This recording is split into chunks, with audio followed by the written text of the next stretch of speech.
이 왕릉을 의도적으로 훼손했을까? 국서를 위조하는 겁니다. 적폐청산이라고 해야 될까요? 임진왜란은 얻은 것이 없는 무의미한 전쟁이다. 오늘 이야기할 주제는 임진왜란 이후에 조선과 일본이 어떻게 국교를 다시 재개했는가에 대한 주제로 이야기를 해보려고 합니다. 1992년부터 7년에 걸쳐서 조선과 일본이 전쟁을 벌이는데요. 이 전쟁의 피해는 사실 엄청났습니다. 조선의 농토 중에 약 3분의 1가량만 정상적으로 다시 농사를 지을 수 있는 상황이었고, 일본으로 끌려갔던 사람도 약 10만 명, 조선이 입었던 피해는 약 한 13만 명의 인명 피해를 입었던 걸로 나타나는데요. 이렇게 불구대천지 원수가 된 두 나라가 국교를 다시 재개할 수 있었던 데는 사실은 대마도가 거짓말을 한 것이 아주 중요한 역할을 했습니다.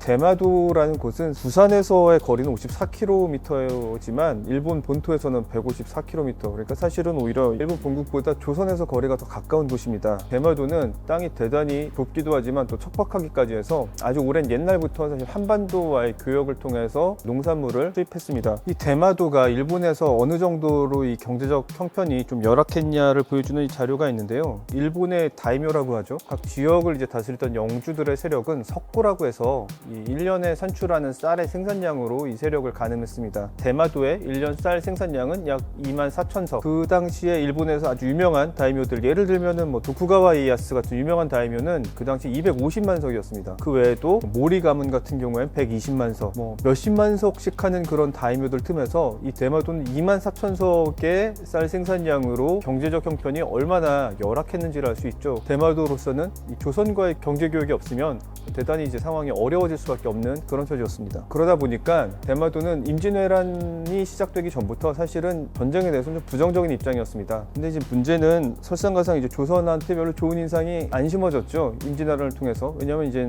길잡이 노릇도 했고, 대마도 역시 이제 병력을 보내기도 했었고요. 보냈던 또 병사들조차 상당수가 돌아오지 못해서 노동력이 아주 급격한 이 쇠퇴 현상을 겪게 됩니다. 다시 말하면 임진왜란은 조선뿐 아니라 대마도 입장에서도 거의 재앙과도 같은 그런 수준의 전쟁이었던 것이죠.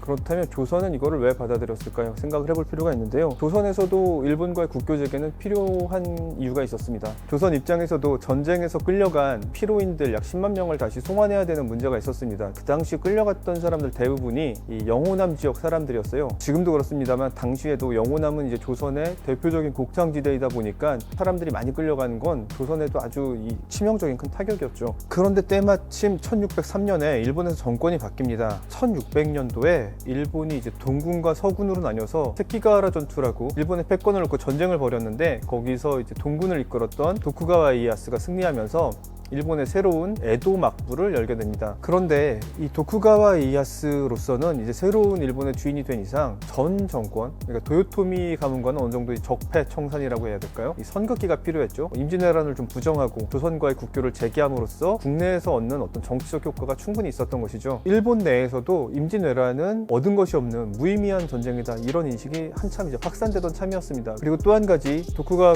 가문으로서 조선과의 국교 재개가 중요했던 이유는 동아시아 국가들과 이제 무역을 재개해야 되는데, 일본은 그 당시에 명나라와 무역도 상당히 중요한 무역이었는데, 이 무역이 재개되려면 무엇보다 이제 조선과의 관계 개선이 1순위였습니다. 이런 배경에서 1604년에 우리한테도 잘 알려진 이제 사명당 대사를 중심으로 해서 일본의 탐적사가 파견됩니다. 대마도 번주의 설득으로 이 도쿠가와 이에야스를 만난 사명당 대사는 조선으로 다시 돌아올 때 피로인들을 이제 데리고 다시 조선으로 돌아왔습니다. 그러면서 이제 양국 간의 국교 재개에도 어느 정도 긍정적인 계기가 마련됐는데, 조선에서는 여기서 두 가지 조건을 제시합니다. 첫 번째 조건은 일본 국왕의 명의로 국서를 보낼 것. 두 번째 조건은 임진왜란 전쟁에서 왕릉을 훼손한 범인을 색출해서 보내달라.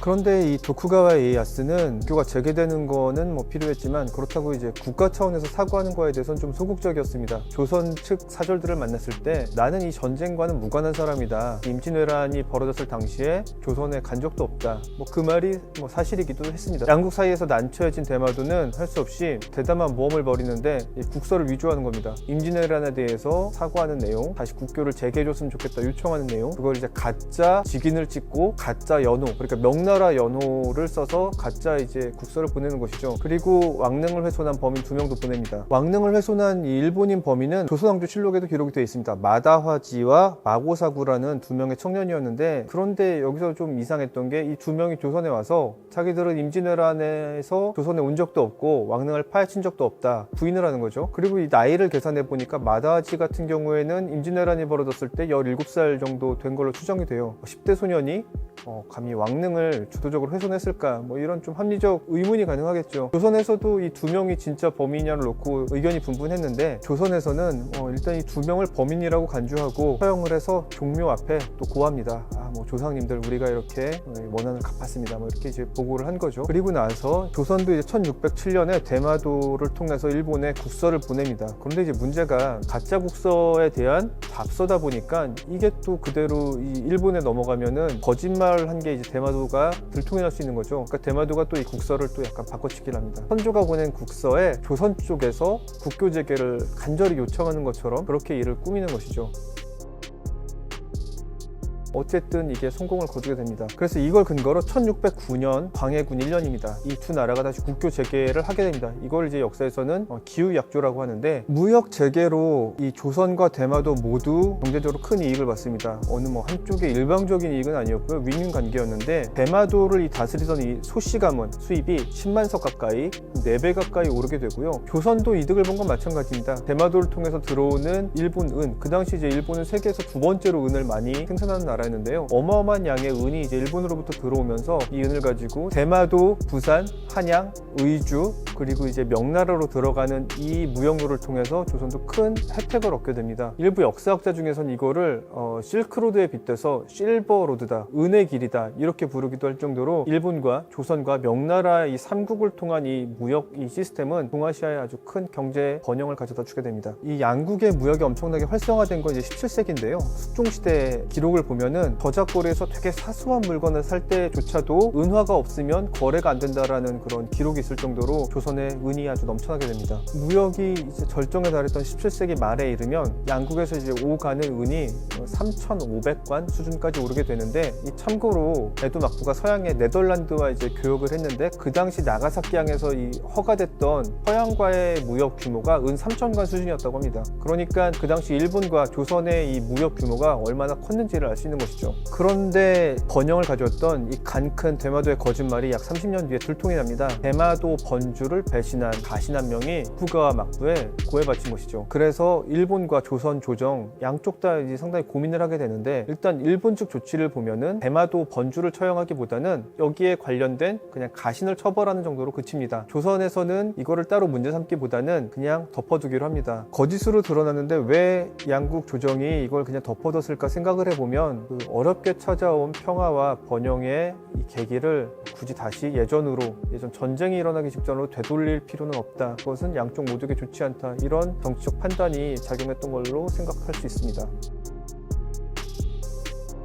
미국의 유명한 작가였던 마크 트웨인이 역사라는 게 반드시 과거 그대로 반복되지도 않더라도 그 은율은 비슷하게 반복된다라는 말을 한 적이 있는데, 제가 굳이 국교재개 얘기를 한 거는 전쟁 직후 경제적 막내가 끊긴 조선과 일본의 관계는 현재 한일 관계와도 좀 비슷한 측면이 있습니다. 양국 간의 교류가 끊겨서 경제적 곤란을 겪었던 대마도의 비명과 절규가 현재 대마도와 일본의 기업에서도 나오고 있는 상황입니다. 지난해 7월 일본 정부가 한국의 반도체와 디스플레이 3가지 핵심 소재의 한국 수출을 막은 적이 있는데, 일본 정부는 수출 규제로 한국 기업들이 큰 타격을 입을 거라고 생각을 하고 이 조치를 취했지만, 사실 1년이 지난 이 상황에서는 오히려 이제 일본 기업들이 상당히 이제 어려움을 겪은 걸로 나오고 있습니다. 한국 기업들이 어느 정도 소재 국산화에도 성공을 했고, 수출길이 막힌 일본 기업들이 되게 어려움을 호소하면서 지금 이제 일본 언론이나 일각 정치권에서도 재개시켜야 된다, 이런 목소리가 나오고 있죠. 그렇다고 해서 뭐 한국은 행복하냐?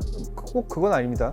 한국도 일본 관광을 통해서 엄청나게 성장한 산업이 있었습니다. 그게 이제 저가항공이랑 관광업계인데요. 일본과의 어떤 교류가 끊겨 나가면서 이미 작년부터 비상경영 체제로 전환하기도 했고, 여러 가지 어려움을 겪어서 뭐 일부 저가항공사는 뭐 매각설까지 나오고 그랬는데요. 근데 반드시 경제적 목적에서만 양국 교류가 필요한 건 아니고요. 정치적 목적으로도 이 양국의 활발한 교류는 반드시 필요합니다. 우리가 그 조선통신사의 역사를 봐서도 알 수 있는데요. 조선통신사가 마지막으로 일본을 간 건 1811년입니다. 그 뒤에 1840 1940년, 64년, 77년까지 세 차례 더 조선 통신사가 파견될 계획이 있었는데 일본의 국내 상황, 조선의 딱히 긍정적이지 않은 여론들 이런 것들로 인해서 조선 통신사가 다시 가지 못했어요. 그런데 재밌는 건 1876년에 강허도 조약이 우리로서 이제 부당한 조약이었죠. 일본이 강력한 군사력을 이끌고 와서 이 조약을 체결시켰는데 만약에 조선 통신사가 예전처럼 계속 갔다면 또 한일 간의 역사는 어떻게 달라졌을지 알 수 없는 부분입니다.